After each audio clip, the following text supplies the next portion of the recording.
좋으신 삼일체 하나님의 또 사랑과 은혜가 또 가득하기를 축복합니다.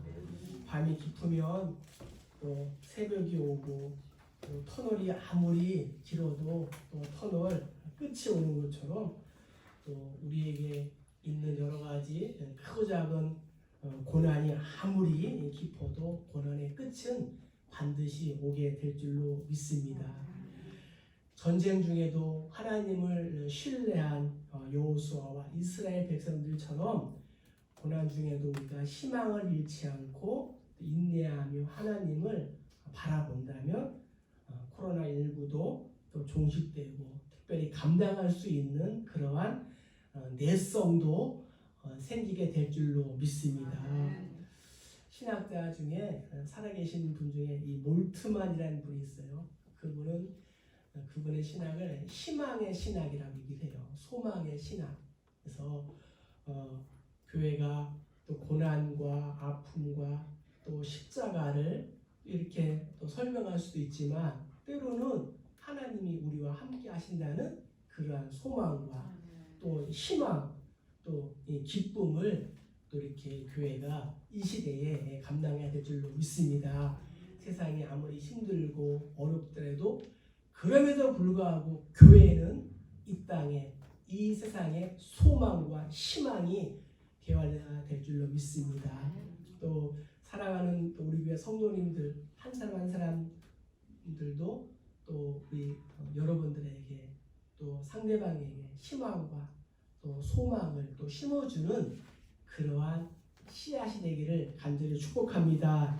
하나님이 어렵고 힘든 이 고난, 이 나라의 존폐가 달려 있는 그 이스라엘 가운데 이사야에게 이렇게 말씀하셨어요. 하나님이 여호와께서 기다리신다. 이유는 너희에게 은혜를 베풀기 위함이다. 또 여호와께서 일어나신다.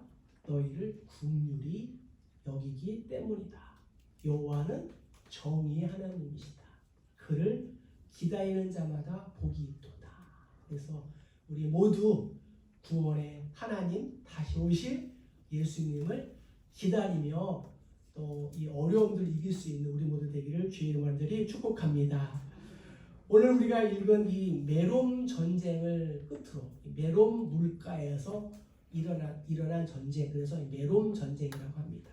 이 메롬 전쟁을 끝으로 해서 가나안의 전면적인 전쟁은 끝나게 됩니다. 물론 가나안을 정복하고 땅을 분배한 후에도 소규모의 국지전은 있지만 전면적인 그러한 전쟁은 이제 마치게 됩니다. 가나안 전쟁은 크게 세 단계로 이루어집니다. 1단계는 가나안 땅을 정복하는 거예요. 그래서 온 이스라엘 12지파가 힘을 합해서 가나안 족속들을 하나씩 물리칩니다. 2단계는 정복한 가나안 땅을 12지파에게 분배하는 거예요. 그리고 마지막 3단계는 각 지파별로 자신들이 받은 그 영토 안에 남아있는 가나안 족속들을 이제 스스로 이렇게 정복하는 것입니다. 여호수아 1장부터 우리 한 10장까지 간단하게 정리해 봅니다. 여호수아가 여리고 성에 정탐꾼을 보냅니다.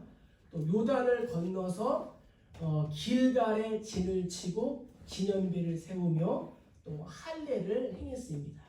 그리고 농사를 지어서 그 땅에 있는 곡식을 처음 이제 먹게 됩니다. 그리고 첫 전쟁인 가나안 이 중부 지방의 요충지인 여리고성과 아이성 전투에서 승리를 합니다. 때로는 이 기브온에 속아서 약속을 맺은 대가로 가나안 남쪽에 그러한 아모리 족속 5 왕들과 전쟁을 했습니다. 그게 지난주까지의 내용이죠. 그리고 이제 오늘 이제 가나안 북쪽 사람들이 가나안 중부 지방과 남부 지방이 점령을 당했다는 소식을 듣게 됩니다. 그래서 이 소식을 들은 저들에게는 이제 이 돌직구를 맞는 그러한 상황, 또 상처난 곳에 고춧가루를 이렇게 뿌리는 것 같은 충격으로 저들에게 다가왔습니다.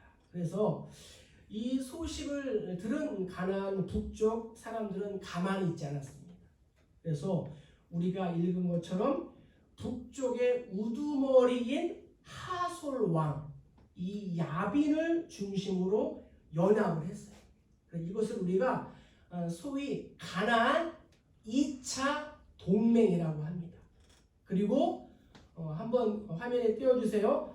메론 물가에 진을 쳤는데 이제 메론 물가는 어디냐면은 이제 갈리 호수 북서쪽 쭉 올라가면은 조그만 호수가 또 하나 보이죠? 그게 이제 메론 호수예요. 메론 호수인데 메론 호수 그 이제 서쪽으로 메론이라는 그러한 지역이 있어요. 거기에서 이제 진을 치게 된 거죠. 그 옆에는 이제 영어로 된 그런 점이 있는 거기가 이제 메론 물가 전투가 이루어진 그러한 곳입니다. 그래서 언덕 위에 위치하고 있었고 또 이 이스라엘이 가나안을 정복하는 데 마지막 최대의 분수령이 된 이 전투가 메론 물가의 전투였습니다. 그리고 이제 이 하솔이라는 그러한 뜻은 울타리를 친 커다란 성, 커다란 땅이라는 뜻이고 또 요새예요, 요새. 그래서 가나안 북쪽에 있는 여러 그런 도시 중에서 가장 큰 도시 국가였고 이 왕인 이 야빈의 이름의 뜻은 지략가 또 지혜가 있는 자라는 그러한 이름의 뜻을 가진 왕이었습니다. 그들의 군대가 정말 어느 정도였을까요? 4절에 보면은 가나안 북쪽에 있는 군대가 다 동원을 했다는 거예요. 총동을 했는데 해변에 수많은 모래와 같았다. 또 병거와 말도 힘이 많았다고 이렇게 하고 있는데 성경에서 많은 수를 시적으로 표현할 때는 해변의 모래와 같다 합니다. 여러분, 해변의 모래 셀 수 있겠습니까? 이번 여름에 해변 가서 한번 쉬어보시기 바랍니다. 또 이 기병대와 병거, 이 병거는 오늘날로 말하면 전차예요. 매우 위협적인 존재였는데 이 병거의 바퀴에는 뾰족한 이 칼을 이렇게 달아가지고 이 마차가 굴러가면서 이제 사람들의 팔이나 다리를 상하게 하는 거예요. 그래서 이제 우리가 영화 그 벤 허를 봐도 그 커다란 그 수레 바퀴에 날카로운 창들이 달려 있어서 전투할 때 많은 사람이 또 상하게 됩니다. 이제 사사기에 보면 이런 말씀이 있어요. 여호와께서 유다와 함께 계심으로 그가 산지 주민을 쫓아내었으나 골짜기에 있는 주민들은 철병거가 있기 때문에 그들을 쫓아내지 못하였다라고 성경은 기록하고 있습니다. 오늘날로 말씀드리면은 신무기를 저들이 가지고 있었다는 겁니다. 역사가 요세푸스는 당시 가나안 연합군의 그 수가 보병이 한 30만 명, 또 이 말타는 기병대가 한 10,000명, 또 전차 부대가 한 2만 명, 그래서 한 33만 명이 넘는 그러한 막강한 군대였다고 합니다. 이들이 이제 메론 물가에 배수의 진을 친 거예요.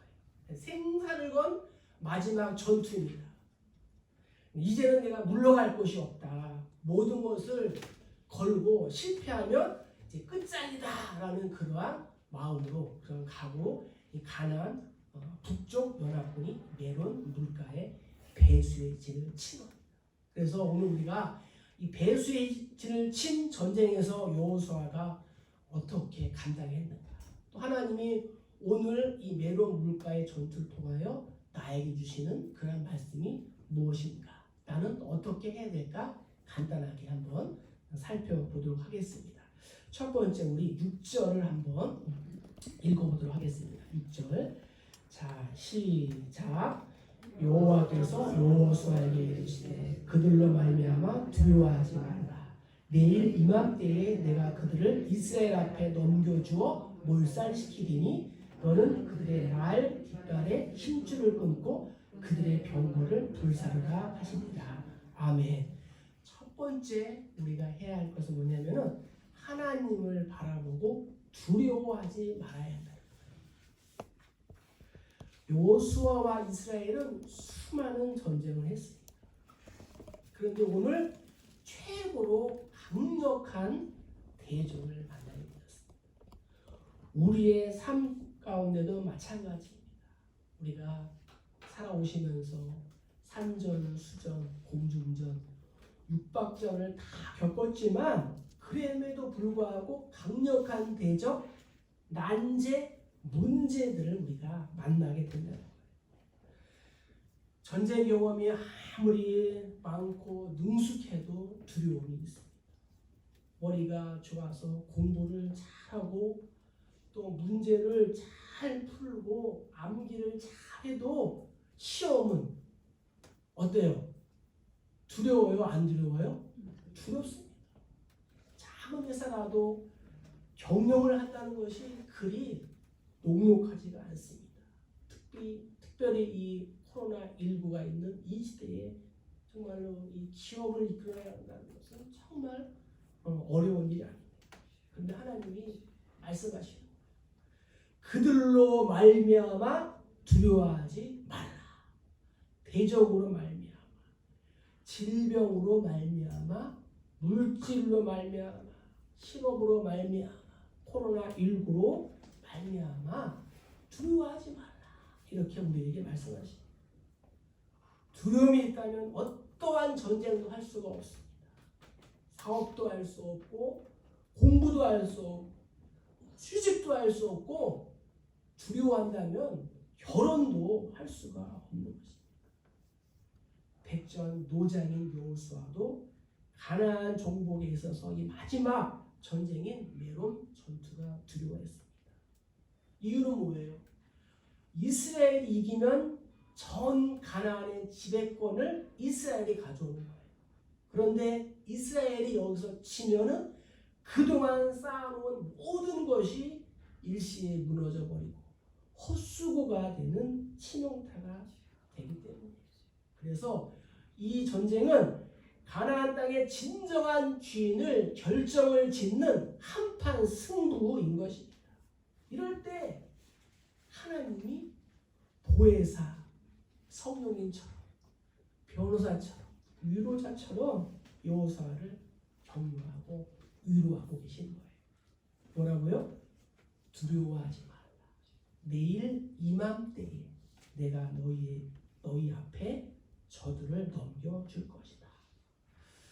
여기서 우리가 알 수 있는 것은요, 하나님의 약속은 마치 이 뜬구름을 잡는 것처럼 막연하고 두루뭉실한 것이 아니고 하나님은 이 승리의 시간과 방법까지 우리에게 구체적으로 이렇게 알려주신다라는 것을 알 수가 있습니다. 우리가 만나는 어려움 중에 하나는 마땅히 두려워야 할 하나님을 우리가 두려워하지 않고 주변에 있는 상황과 환경 그리고 사람들을 두려워하기 때문에 생기는 경우가 많이 있습니다.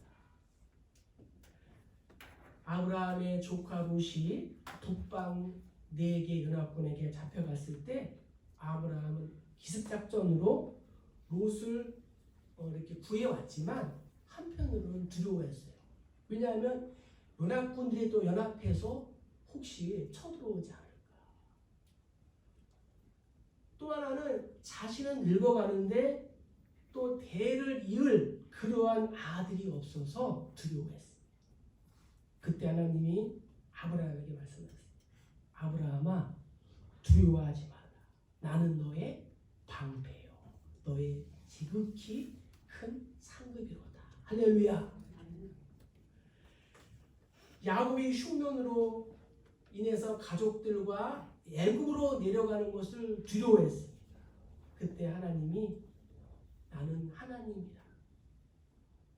내 아버지 하나님이 애굽으로 내려가는 것을 두려워하지 말라. 내가 거기서 너로 하여금 큰 민족을 이루게 하리라. 할렐루야. 200만 명이라는 커다란 민족으로 이 야곱의 가족들이 성장했습니다. 물론 아브라함은 지금까지 우리가 아브라함을 뭐라고 불러요? 믿음의 조상이라고 부르지 않습니까?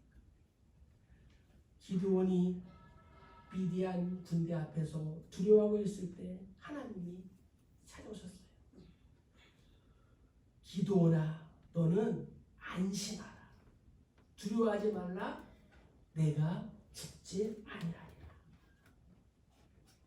메뚜기처럼 낙타처럼 해변의 모래처럼 많은 미디안 군사를 기드온 300용사가 물리친 줄 믿습니다. 이사야가 민족의 위기로 두려워하고 있을 때 뭐라고 그랬습니까? 두려워 말라. 내가 너와 함께하리라. 놀라지 말라. 나는 내 하나님이 되리라. 내가 너를 굳세게 하리라. 참으로 너를 도와주리라. 또 나의 의로운 오른손으로 너를 붙들리라. 말씀입니다. 로마행 배 안에서 풍랑을 맞아 두려워하는 바울에게 하나님 말씀하셨습니다. 바울아, 두려워 말라. 내가 가이사 앞에 서야 하겠고 또 하나님께서 너와 함께 항해하는 자들을 다 내게 주셨다. 아무리 믿음이 좋은 사람도 때때로 의심과 두려움으로 인하여 불안하며 또 흔들릴 수가 있습니다. 세례요한 같이 어머니 뱃속에서부터 성령이 충만한 그 세례요한도 옥에 갇히자 마음이 동요가 됐어요. 그래서 자신의 제자들을 예수님 앞에 보내서 여쭙도록 했습니다. 제자들아, 예수님을 만나면 여쭤봐라. 혹시 오실 그 사람이 당신입니까? 아니면 우리가 다른 사람을 기다려야 합니까? 이렇게 물어본 거예요, 예수님한테. 예수님이 뭐라고 했습니까? 맹인이 보며 못 걷는 사람이 걸으며 나병 환자가 깨끗함을 받으며 못 듣는 자가 들으며 죽은 자가 살아나며 가난한 자에게 복음이 전파된다 하라. 누구든지 나로 말미암아 실족하지 아니하는 자는 복이 있도다. 할렐루야.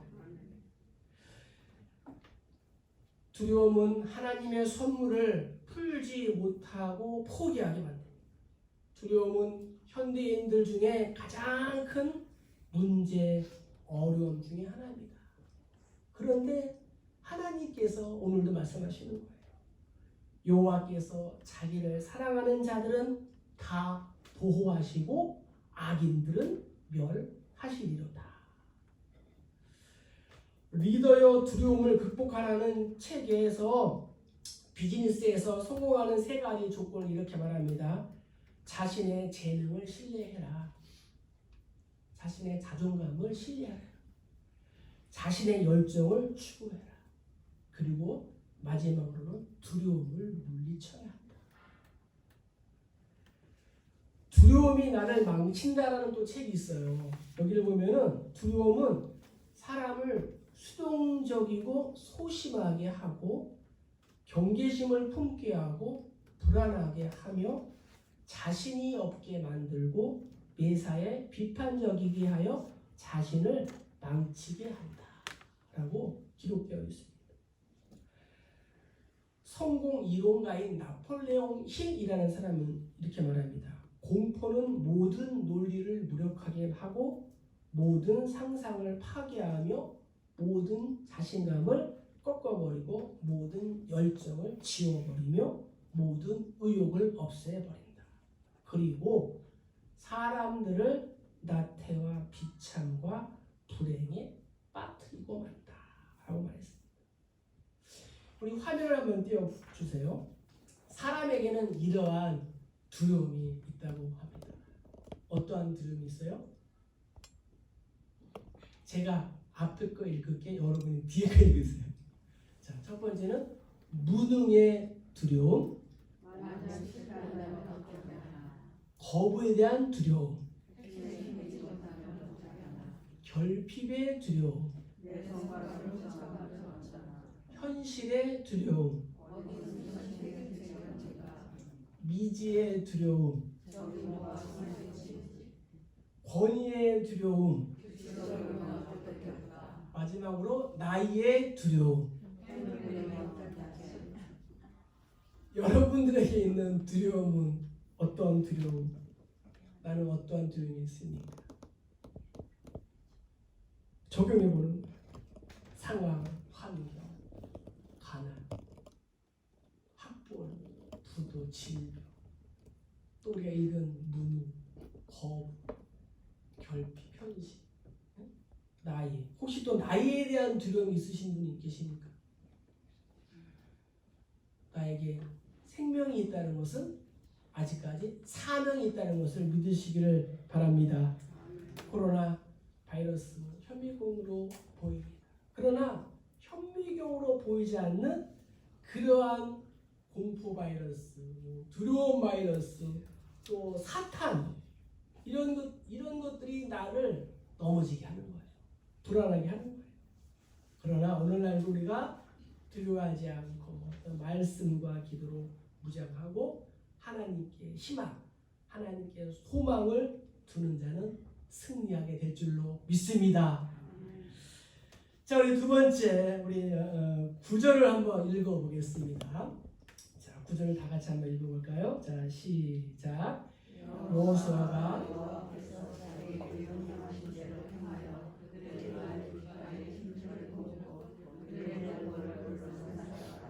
또 15절도 한번 띄워주세요. 다 같이 읽겠습니다. 시작. 여호와께서 그의 종 모세에게 명령하신 것을 모세는 여호수아에게 명령하였고 여호수아는 그대로 행하여 여호와께서 모세에게 명하신 모든 것을 하나도 행하지 아니한 것이 없었더라. 12절도 보면 모세가 명령한 것 같이 말씀대로 우리가 또 순종을 해야 된다는 거죠. 하나님 여호수아에게 말씀하십니다. 뭐라고 말씀하십니까? 말 뒷발의 힘줄을 끊고 그들의 병거를 불사르라. 말 뒷발의 힘줄을 끊고 그들의 병거를 불사르라.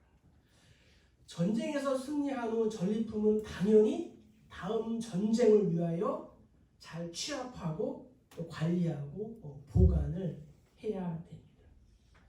그런데 그것도 이 신무기를 하나님께서 불살라 버려라 하는 것은 정말 인간적인 생각으로 볼 때는 너무도 이해가 되지 않습니다. 그런데 이 명령에는 중요한 의미가 담아 있습니다. 그것은 하나님만을 의지하라는 겁니다. 전쟁의 승패는 눈에 보이는 말이나 병거 이런 무기에 있는 것도 아니고 군사의 수에 있는 것도 아니고 오직 여호와께 있으니 하나님만 의지하라. 바라기는 우리 모든 성도님들이 정말 하나님만 바라보고 하나님을 의지하고 하나님만 신뢰하기를 간절히 축복합니다.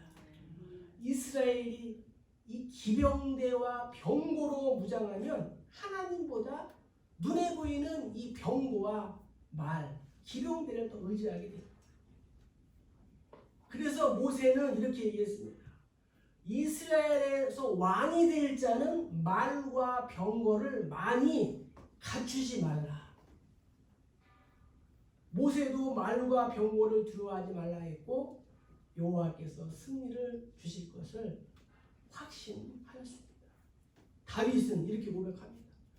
어떤 사람은 병거를, 어떤 사람은 말을 의지하나 나는 여호와 우리 하나님의 이름을 자랑하리로다. 여호수아는 어떻게 했어요? 하나님께서 명령하신 대로 그들의 말에 이 뒷발의 힘줄 끊고 그들의 병거를 불로 살랐어요. 사람의 눈에 미련하게 보여도 아무런 이유를 대지 않고 순종했습니다. 그리고 화면을 한번 띄워주세요. 하나님께 순종하라. 제가 앞부분 여러분이 한번 뒷부분을 한번 읽으시면 됩니다. 자, 내 생각에 이해되지 않는 명령일지라도 순종해야 한다. 이익이 아닌 손해가 보는 명령일지라도 순종해야 한다. 또 시대에 뒤떨어진 명령일지라도 순종해야 한다. 또 미래가 보장되지 않을 것 같은 명령일지라도 순종해야 한다. 타인들이 볼 때 바보처럼 보이는 명령일지라도 순종해야 한다.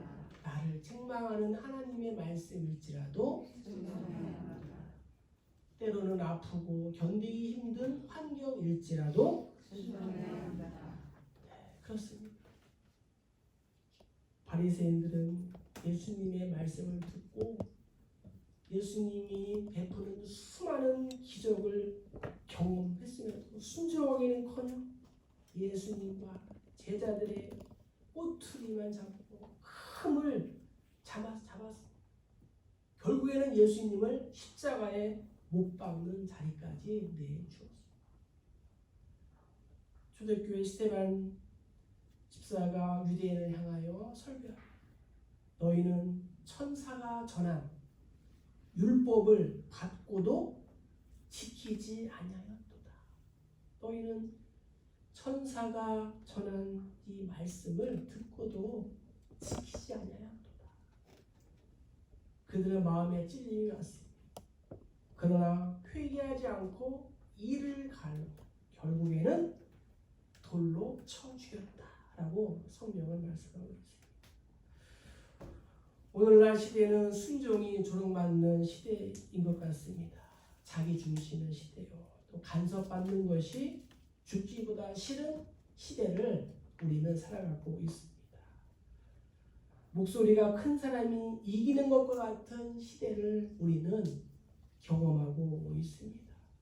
무언가 비판적이어야 교황이 있는 것 같고 또 말을 많이 해야 지성인 같아 보이는 시대를 살아가고 있습니다.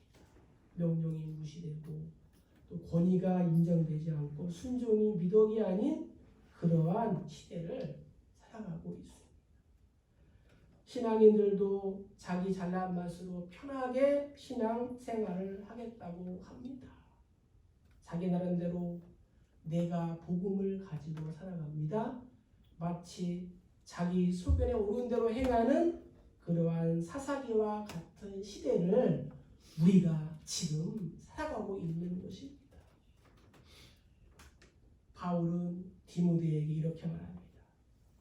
마지막 때가 되면 사람이 바른 교훈을 받지 아니하며 귀가 가리워서 자기의 사욕을 따라 스승을 많이 두고 또 그 귀를 진리에서 돌이켜 허탄한 이야기를 따릅니다.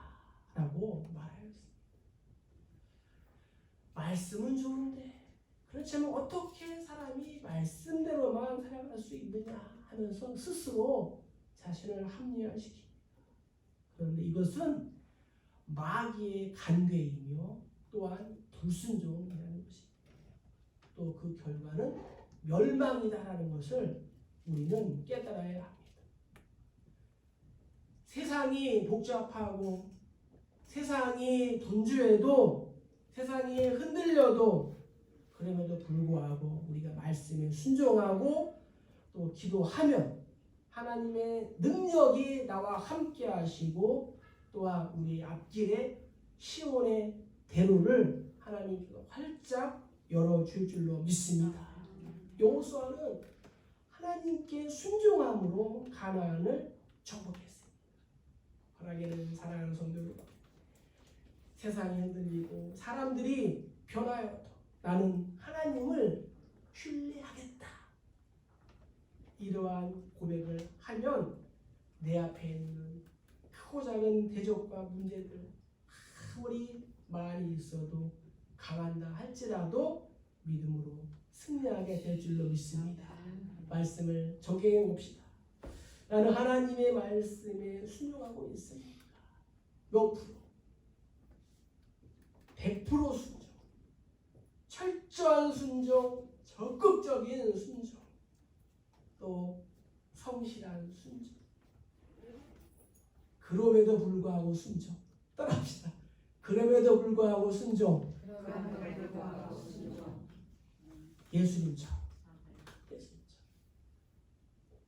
순종하심으로 반드시 승리하기를 주의 이름으로 축복합니다.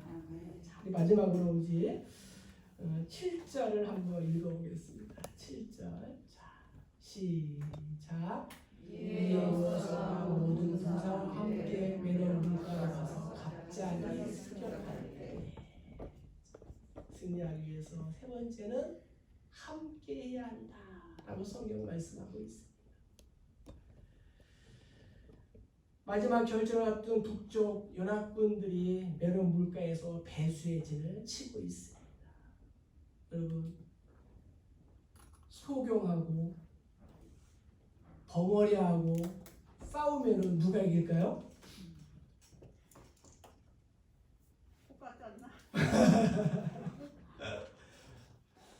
제 생각에는 소경이 이길 것 같아요. 왜? 눈에 뵈는 게 없으니까.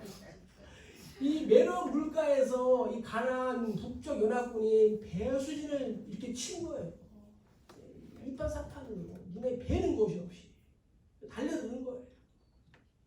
이때 여호수아는 어떻게 했어요? 혼자 하지 않고 모든 군사와 함께 했다. 그래서 갑자기 예전 성경에는 졸지에라고 기록되어 있어요. 졸지에. 또 호련히 등으로 번역이 되었는데 하나님의 군대나 심판 또 파멸이 갑자기 임할 때 사용되는 단어가 바로 이 단어예요. 갑자기, 졸지에, 호련히. 이방인들에 대한 하나님의 공의로운 심판을 의미하고 있습니다. 아가서 기자는 말합니다. 뭐라고 그럴까요? 겨울도 그쳤고 지나고 비도 그쳤고 꽃도 피었으니 나의 사랑 나의 어여쁜 자야 일어나서 함께 가자 고백합니다. 그동안 코로나19로 인하여 우리가 2월 25일부터 한 3개월 넘게 주일 예배를 못 드렸습니다. 하나님의 은혜로 주일 예배는 드리면서 영상을 이렇게 보냈는데, 그래서 5월 31일이 성령 강림 주일이에요. 또 교회가 탄생한 주일이 5월 31일이에요. 그래서 5월 31일을 기점으로 해서 전국에 있는 교회가 예배를 회복하기로 했어요. 할렐루야. 그래서 우리 교회도 5월 31일 성령 강림 주일을 기점으로 해서 6월 1일 새벽 예배, 6월 4일 또 수요 예배 이렇게 해서 예배를 회복하기로 했습니다. 바울은 고백합니다. 하나님을 사랑하는 자, 곧 그 뜻대로 부르심을 받은 자들은 합력하여 선을 이루느니라. 바라기는 사랑하는 우리 교회 성도들이 목회자를 중심으로 또 우리 또 장로님을 중심으로 권사님을 중심으로 집사님을 중심으로 모든 성도가 정말 다시 일어설 수 있는 함께하는 그러한 계기가 되기를 간절히 축복합니다. 백지장도 놓쳤어. 다시 한번. 백지장도 그래요. 쉬운 일, 어려운 일도 함께하면 훨씬 쉽고 또 많은 일을 할 수 있고 또 멀리 갈 수가 있는 거예요. 노사가 서로 협력할 때 건강한 직장과 행복한 가정을 만들 수 있습니다. 소프라노, 엘토, 테너, 베이스가 함께 하모니를 낼 때 아름다운 음악 세계를 창조할 수가 있는 것입니다. 바람에 날리는 힘없는 모래알, 또 쉽게 힘없이 부서지는 시멘트가 자갈과 함께 물과 함께 이렇게 반죽될 때 정말 쇳덩어리처럼 단단한 콘크리트를 만들어내는 것입니다. 예수님도 두세 사람이 내 이름으로 모인 곳에 나도 그들과 함께 있다. 내가 세상 끝날까지 너희와 항상 함께 있으리라 말씀하셨습니다. 초대교회는 합력하는 교회고 하나가 되는 교회, 함께 나누는 그러한 교회였습니다. 지난주 와우르교회 잠시 갔는데 지역의 취약계층 한 300가정들에게 생필품을 전달하기 위해서 포장하고 있더라고요. 읍사무소를 통해서 이제 전달하려고 그러는 것 같은데 바라기는 또 우리 교회도 빨리 부흥하고 빨리 성장해서 정말 이 주변에 있는 그러한 어려운 이웃들은 또 우리가 또 책임질 수 있는 그러한 교회가 되기를 주의 간절히 축복합니다. 지금까지 몸된 교회를 위해서 얼마나 눈물을 흘리며 기도하고 헌신한 것 결코 헛된 것이 아니고 하나님의 창고에 정말 가득가득 쌓아 놓은 줄 믿습니다. 또 하나님께서 때가 되면 갚아줄 줄로 믿습니다. 그 좋으신 하나님이 오늘도 나의 미래를 위하여 나와 함께 하시고 준비하시고 계십니다. 이삭을 번제로 드리기 위해 모리아 산에 올라간 아브라함에게 하나님께서 여호와 이레의 하나님으로 준비하고 계셨습니다. 또 모세와 함께하도록 아론과 훌과 여호수아를 붙여주셨고 또 여호수아와 함께하도록 갈렙을 하나님이 붙여주셨습니다. 바울을 위하여 브리스길라와 아굴라와 같은 신실한 동역자와 후원자들을 준비해 주셨고 그리고 오늘 인생의 광야를 통과하는 나와도 하나님께서 임마누엘로 함께 하심을 믿으시기를 바랍니다. 하나님이 우리에게 이렇게 말씀하십니다. 나는 너희보다 먼저 그 길을 가며 장막 칠 곳을 찾으시고 밤에는 불기둥 낮에는 구름기둥으로 너희의 갈 길을 인도하리라. 말씀을 정해봅시다. 나는 누구와 또 무엇과 함께 하고 있습니까? 또 내가 함께 해야 할, 함께 협력해야 할 또 공동체와 또 지체는 어디? 인생을 살아가며 메론 물가와 같은 수많은 위험에 노출되어 깊은 운렁이와 수렁에 빠지기도 합니다. 그러나 우리는 두려워하거나 낙심할 필요가 없습니다. 왜냐? 두려워 말라, 안심하라 하시는 하나님이 계시고 또 우리가 그 하나님 말씀에 100% 반응하며 순종하고 또 교회 공동체와 또 사랑하는 지체들과 함께할 때 하나님께서 메론 물가에서 승리를 주신 그 하나님이 나의 인생, 우리 가족과 또 교회와 내가 속해 있는 모든 곳에 이런 메론 물가와 같은 그러한 승리를 주줄로 믿습니다. 이러한 복으로 또 한 주간도 또 힘을 내시고 용기를 내며 살아가는 우리 모두 되기를 주의 간절히 축복합니다. 축복합니다.